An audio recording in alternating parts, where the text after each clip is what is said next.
Authorities in Peru now have their hands on Joran van der Sloot. On Friday, he was put on a plane in Chile that was bound for Peru. Authorities there say that he is their sole suspect in the slaying of a 21-year-old woman. And this is quite a case. A lot of people wondering what is next for van der Sloot. Whatever it is, he is sure to be quite familiar with the legal process. The Dutch citizen was previously a suspect. This was back in 2005 in the disappearance of the U.S. teenager Natalee Holloway. And CNN's Rafael Romo has been covering the story for us. He joins us now. He's in the Peruvian capital. What's the latest there, Rafael? Well, Colleen, just within the last hour or so, he has actually crossed into Peruvian territory. As you were mentioning, he had been in Chile. He specifically was previously in the capital of Chile, Santiago. Then he was trying to get into the Pacific coast beach resort of Valparaiso. And in between those two cities, that's where he was caught. But today he was flown from Santiago and into a city border called Arica. And then he was transferred to Peruvian territory. And he is expected to get to this capital of Lima sometime tonight. Now, what's expecting him are murder charges for the death of 21-year-old Stephanie Flores. Police here in Lima say they have a very strong evidence and a very compelling case, and they are planning on charging him as soon as they can. Tonight, he's expected to get here, and the process, Colleen, is expected to begin sometime this weekend. What are police saying about the possible connection with the Natalee Holloway case? He was never charged in that case, we should point out, but has been a major suspect there as well. Anybody talking about that aspect of it?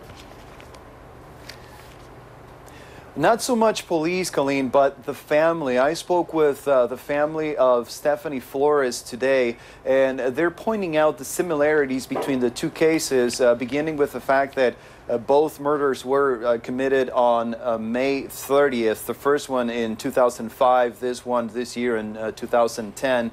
And they also point to similarities like the fact that he met both victims at nightclubs or casinos.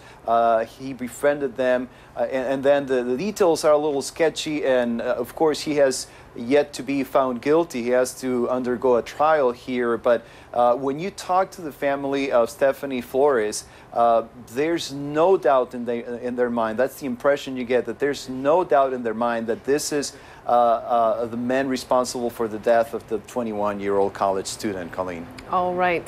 Rafael Romo there in Peru for us. Rafael, thank you so much.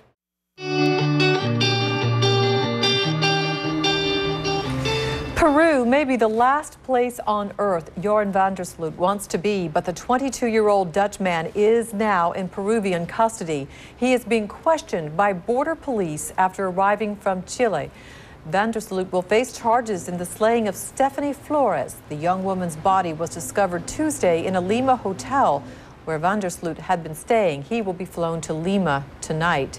On Thursday, the Flores family buried their daughter in Lima. Rafael Romo has more on her family's anguish and what may await van der Sloot when he arrives in the capital.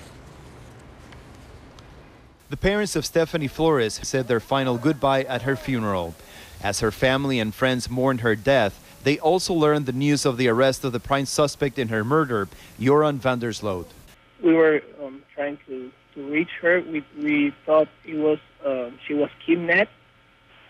And then when we were looking for her, the police and some friends, we were checking the casino video, and they told us the name of this murderer. I don't remember his name right now. Joran. The 22-year-old Dutchman finds himself in familiar legal territory.